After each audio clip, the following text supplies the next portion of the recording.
Welcome to Troubleshooting Innovation, a commercial baking podcast, sponsored by the National Honey Board, your resource for Mother Nature's true sweetener. I'm your host, Joanie Spencer, Editor-in-Chief for Commercial Baking. In this season, I'm talking with Rebecca Abel, owner of Divine Cookies in Taylor, Michigan. From starting a bakery to moving into the first big facility to strategic growth in operations and product development, Rebecca and I are looking at cookie production through the lens of an entrepreneur. In this episode, we're taking a look at the early days of Divine and a young entrepreneur's choice to manufacture cookies. Hi, Rebecca. Thanks for joining me.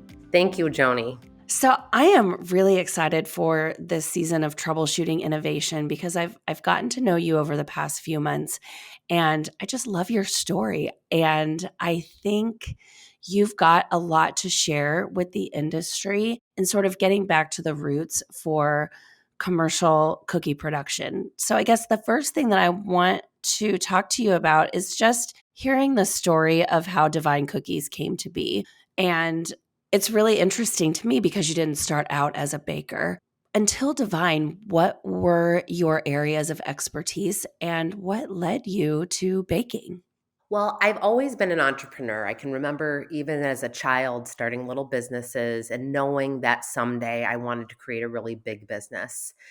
Most of my career has been as a financial planner, money manager, and I continue to do that and built a business around that and grew that to a certain level that I am sustaining that and really wanted a new challenge.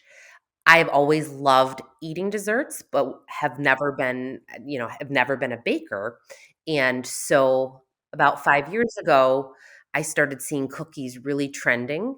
And I just had this deep knowing that cookies was something that I should pursue. I had tried some other business ventures along the way and some other foods, but cookies really resonated with me. And that kind of was the beginning of Divine. That's so awesome. At what point did that entrepreneurial bug bite? You said that you kind of looked at some other things and you got into food a little bit. What were some of those businesses that you considered and how did you land on cookies? So about 10 years ago, I had an idea for a vegetable infused mac and cheese, and I started doing R&D for that and creating a product, and just wasn't feeling that strong intuition that this is the right thing to move forward. So I dabble in a lot of different ideas in my head and try to put something together. But with cookies, I was in New York City and saw a huge line down the block for a well-known bakery that I was standing in the line of. And during that time, I just had this feeling that, you know what, Michigan, where I'm from and live, needs something like this. So I started more on the retail route thinking, you know what, we need a store like this. That we don't have something like this in our area. And that put the idea in my head. And then I came back and was dismissing it because, again, I'm not a baker. I didn't even have a cookie sheet, to be honest. No flour. I'm not the mom that bakes cookies, but I love eating cookies. And I knew that cookies were accessible enough that I could quickly learn and study different recipes and learn baking. I'm a fast learner and I love learning and challenging myself. So the idea for cookies really came from standing in a line for what I thought was a really amazing cookie and thought to myself, you know, what if I took this cookie and made it into 40 different flavors and stuffed it and topped it and did all sorts of wacky things with it? You know, I think that this could be an offshoot of a good cookie. See, I love this because most bakers that I talked to had this passion and this love for baking that they turned into a business. You have a passion and a love for business that you turned into baking. Definitely. Yeah, I've always loved business. I knew, like I said, as a child, I wanted to create a big company. I just didn't know what. And I have started a lot of little companies and ventures along the way and have my other business as well still. But yeah, my passion was for entrepreneurship and have a passion for eating the desserts, like I said. But it surprised everyone I knew when I told them that I was going to create a national cookie company. It was almost humorous to some of my friends and family. Okay, so I want to sort of walk through the startup because I think this is just incredibly fascinating. So, starting a business, I mean, you have to have the business plan in place. You have to know what the product is that you're going to sell. You've got to secure that financing. So, how did all of these pieces come together? How did you come up with the concept for the product, and what sort of research did you do to try to figure out what that cookie was going to be and how many flavors you were going to have? And how did sort of the entrepreneurialism and your business and finance mindset, how did they come together to create a product that you had no experience making? So it was September of 2017, and this really strong intuition came over me that cookies was going to be my next thing. And so a month before, I had been in New York and I had, like I said, stood in this line for a really good cookie. And so it was this fall day that I just had this gut feeling. So I literally went to the store that afternoon, printed about 10 different chocolate chip cookie recipes, and just started baking. And thought to myself, okay, let me see what I can come up with. So there wasn't this well thought out plan before I started this initial R&D. I thought, okay, let me see if I can come up with some really good cookies that are in this kind of style of tons of chocolate, really thick type of cookie, knowing that once I had a base down, I was going to expand it. In my head, I needed to come up with a concept, and then I was going to put it on steroids with making all these different luxurious flavors. And I like over the top, really indulgent desserts. So from there, I spent about 2 weeks coming up with recipes and literally let things happen organically. I wasn't sure what my plan was going to be, but obviously I had to have a product to start with.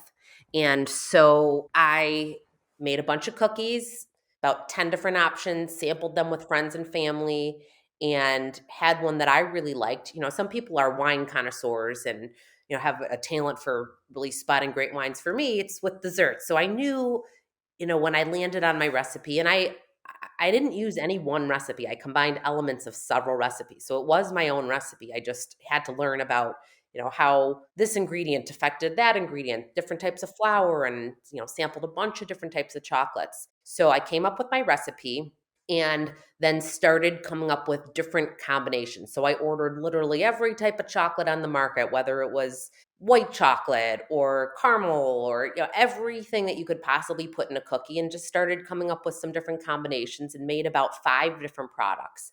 At the same time, after I had my cookie makeup, I decided I was going to launch really small. So I was going to build a Shopify website and put it out on Facebook with friends and family, and just start small and see if anybody would buy these cookies. I didn't start with their storefront or anything like that. So I was now in, let's say, November of 2017, and was building my Shopify website, had about 5 different flavors that I had come up with of really over the top decadent variations of that chocolate chip cookie that I initially came up with, and just launched, just put it out there. Didn't hadn't spent much money, but I figured I had to prove a concept and see if people liked this cookie that I liked.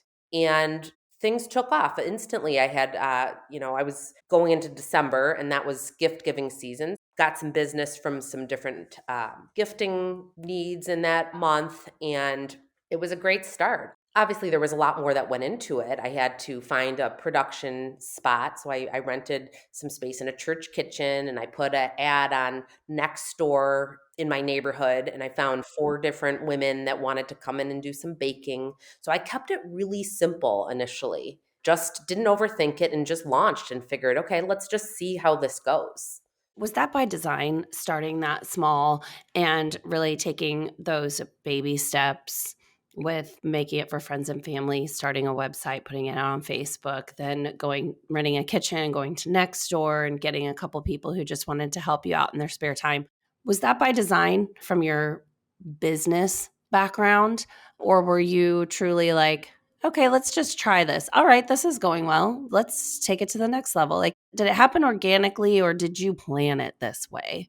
Well, I planned that I didn't want to invest in something until I had proven my concept. So I wasn't going to build out a whole storefront and put a lot of money into this until I could see that there was somebody would pay money for this decadent, really good cookie, and at least establish that people liked what I thought they would like.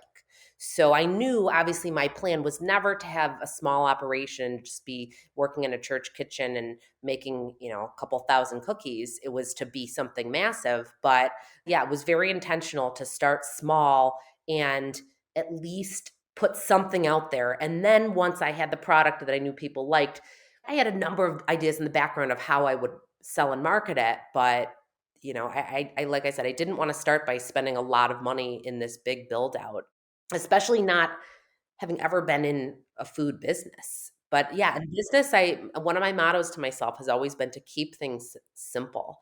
And that was, resonating with, okay, I'm keeping things simple and that I'm just testing out. It was more research that first quarter.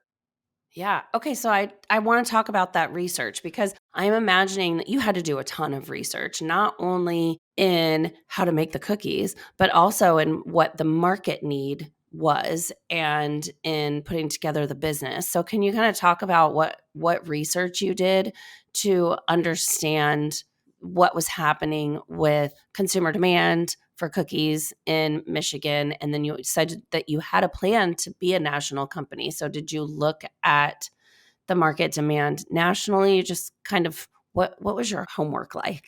Yeah, I did do a lot of research. So I did research on luxury cookies. And at the time, I didn't see anything in the luxury category that was at the level that I wanted to be. So, I did a lot of internet research and I did research in terms of retail because, again, I wasn't sure if I was going to be a retail brand, if I was going to be an online brand. I didn't know what I was going to be, but I didn't see a lot of competition in that overall luxury cookie space.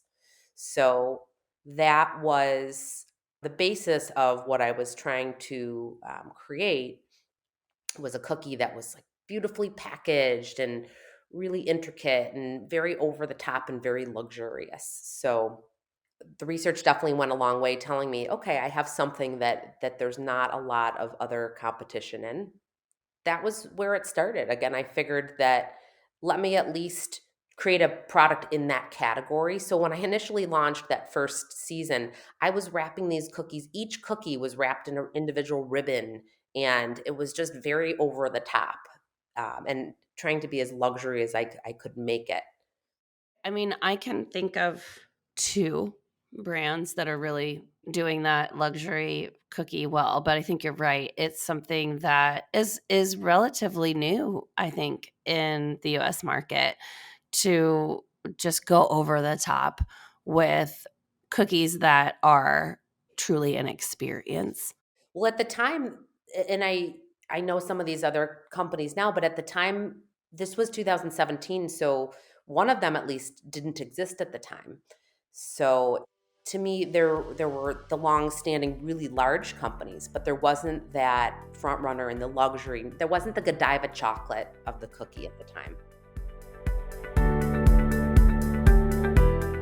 This season of Troubleshooting Innovation is sponsored by the National Honey Board.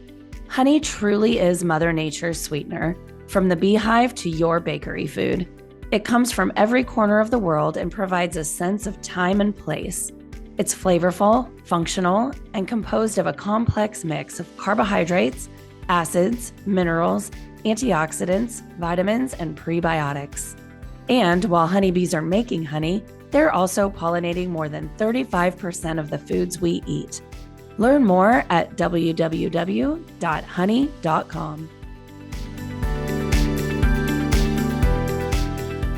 So, we're going to sort of get into the whole journey and where you are now, but just reflecting on how you got started, are there things that when you look back that you would do it exactly the same way? Are there things when you started the company that you would do differently now that you have a bit of hindsight?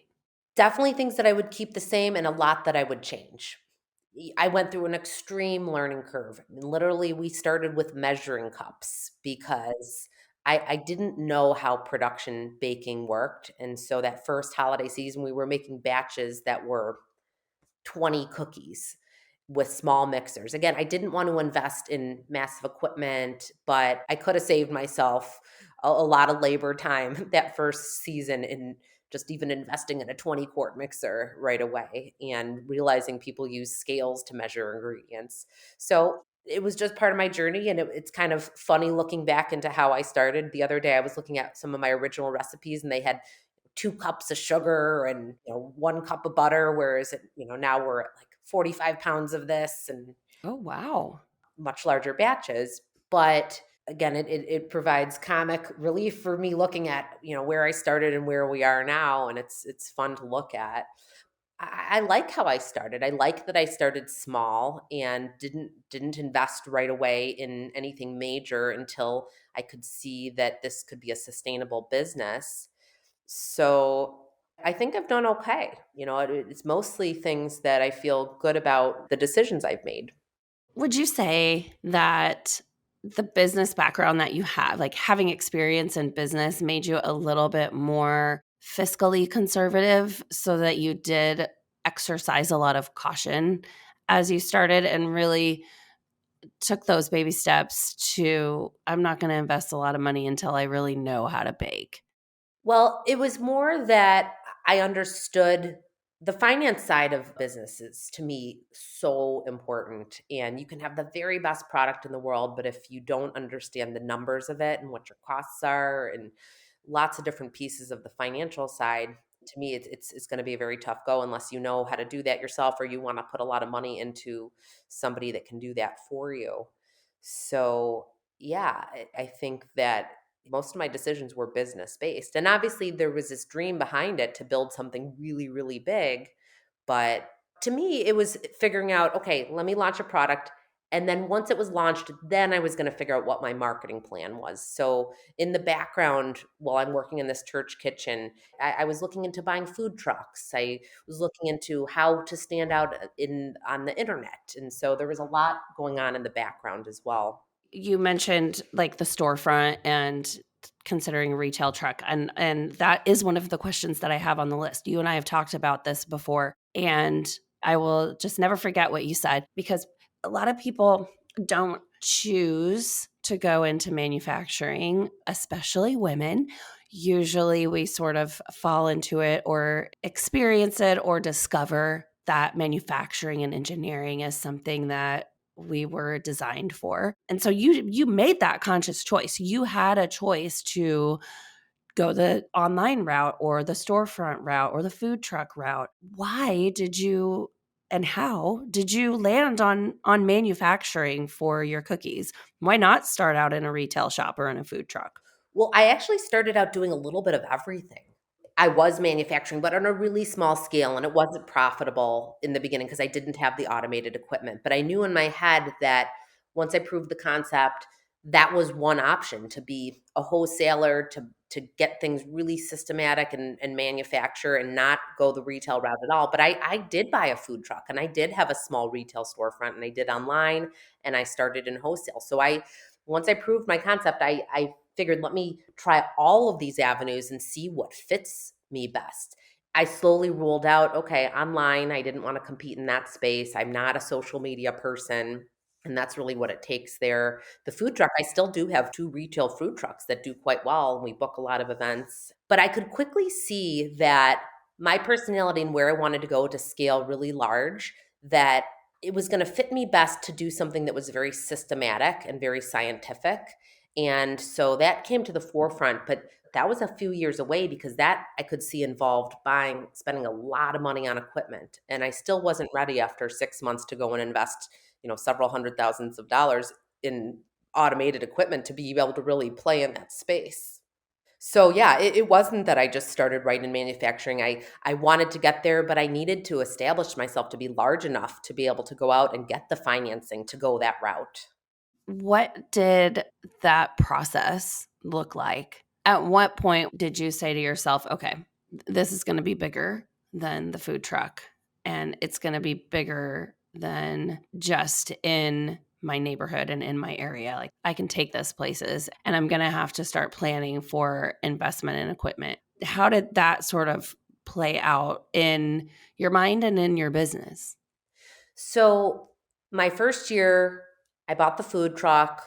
I put it out there and marketed it a bit, and things were going well. And I had a small retail storefront in an artisan market, and the cookies were selling well. And to me, everything I knew about financing, you can't. It's much harder to come with just a concept versus coming with actual sales and revenue. So I had to build up and try to sell as much as I could in that small, space that I was in with my food truck and the retail market and some online sales. And so that was what I focused on the first year, really hustling and trying to sell as much as possible. And I started bringing on some wholesale accounts at some local grocery stores, and knew though in the wholesale space, unless you're manufacturing, it's really not profitable. I mean, you can't be making things by hand, at least not in the cookie world. It's very difficult to be doing everything by hand and making enough money to be able to afford all the distribution and making sure the store can make their margin, and all, everything is expensive. So Right. my plan was, after about a year, to start looking at what financing was available after I could show some revenue. So that's what I did. Is I went to a community organization after I had a year of decent numbers. Basically broke even my first year. Didn't make or lose money, but I had decent sales. And then I went and started going for some financing to take the next step, and secured a loan. That loan actually was something that I used to build out a bigger retail space. So after 1 year, I didn't go right into manufacturing. I went and built out a decent sized retail space, and needed to increase my sales because the loan that I got wasn't enough to go out and buy the big equipment at that point. Then from there, I did a year in retail, started getting noticed. I was at that point approached by a few companies that wanted me to private label products for them. So they had my cookies, and it came organically that I was approached. I didn't put myself out there, but I knew if I built something really good, it would come. Yeah.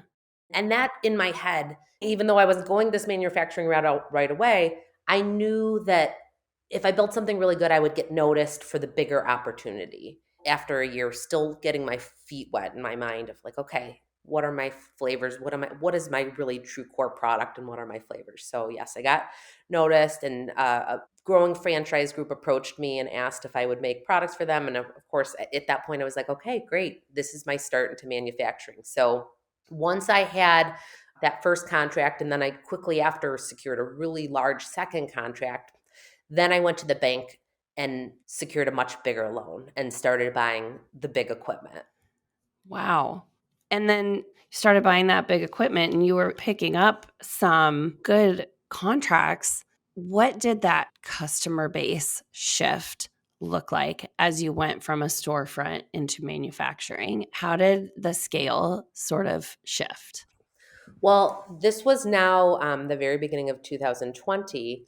And in that year, when I made that shift, I experienced 10x growth that year. So it was the pandemic, and retail, it was very timely because the retail store that I spent all of 2019 really getting launched and establishing, we were now closed for any business other than delivery business. And at the very same time, so this was in April of 2020. In February of 2020 was that when I got approached by the first private label client. And then in April, the much bigger client came to me and said, "Hey, would you consider private label? I like the depth of your product line." Yeah, to me, it was like, okay, this is exactly what I planned on happening in my mind, of switching into more of this manufacturing realm. I didn't really even realize that private label was going to be the way that I was going to do it.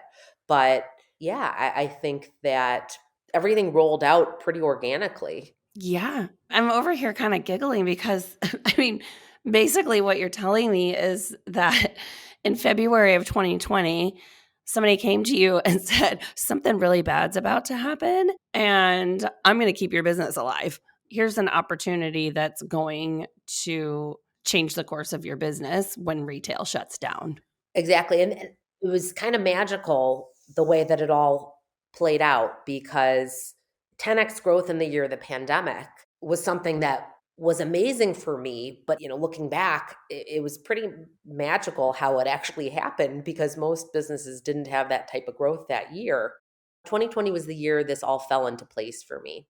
And there's obviously so many more details to what went on behind the scenes here, because here I am now with this store that I built out all of 2019 and opened midway through 2019. And in my head, that store was something I was considering franchising. And, there were a couple different business plans I was kind of playing with behind the scenes. But these opportunities came in early 2020 that ended up completely solidifying my venture into manufacturing. And that was definitely the way for me to go when everything was closed. Yeah. I mean, those pieces of the puzzle really came together in the midst of a really bad storm. All right, so we're gonna dive deep into sort of your journey through manufacturing and look to the future. By the end of this podcast season, we're gonna really have a good grasp on where you're heading into the future. But right now, I want to know, as far as your clientele, what's your mix of contract manufacturing and branded product that you sell nationally? Where are you with that now? Sure. Most of our business is contract manufacturing.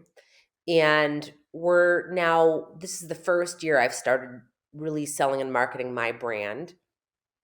And so next year, there'll be a lot of growth. So contracts that I'm securing this year, a lot of them will start next year and be Divine branding. But up to this point, it's predominantly contract manufacturing and private label business. That was the growth of my business. I wanted to build a big company. I mean, that was the goal. It wasn't that I needed to have this, yes, I wanted to have a brand ultimately, but it was more about building something that was large, and I could see myself employing a lot of people, and just wanted to build something much bigger than myself. That was a great place to start. It was in the contract manufacturing, but now I'm at the spot that I'm marketing and selling my own brand, and have the know-how of how to produce. And so all of my new business that I'm bringing on now, I'm no longer bringing on any more contract manufacturing, and I'm focused on my Divine brand now. But you're keeping the current contracts that you have. Yes, which have been great and a really great way to establish and have cash flow to now focus on my brand. That's amazing. And we're going to get into this in a couple of weeks, but how many employees do you have now? You started not even knowing how to make cookies. How many people do you have working for you now? We have about 22 right now, and during the month of December, usually we'll go up to 30, 35. We're still making a lot of cookies that month. But our core team is not huge, and in production, we have about 14 different people, and then I have management staff and HR and basic foundation of people supporting me in administrative roles. All right. So this story is just so fascinating to me.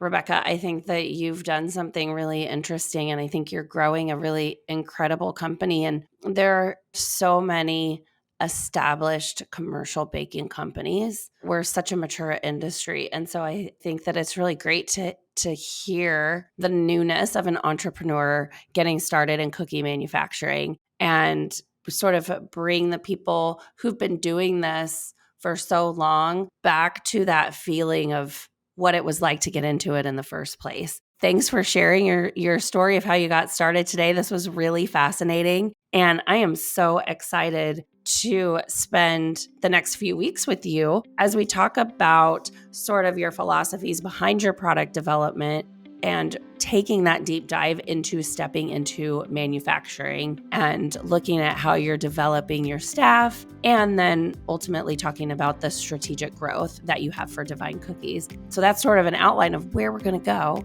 And I cannot wait to talk to you next week about product development. Well, I'm definitely happy to share my journey. It's been rewarding and it's been difficult, and but it's something that I love. And so thank you so much for having me on this podcast. It's great fun for me to share kind of where I've been and where we're going. Awesome. Well, Rebecca, I will talk to you next week, and we will hear about how you come up with your cookie varieties. Sounds great. Thank you for listening to Troubleshooting Innovation, a commercial baking podcast. And a special thank you to our sponsor, the National Honey Board, your resource for Mother Nature's true sweetener. For more information, visit www.honey.com.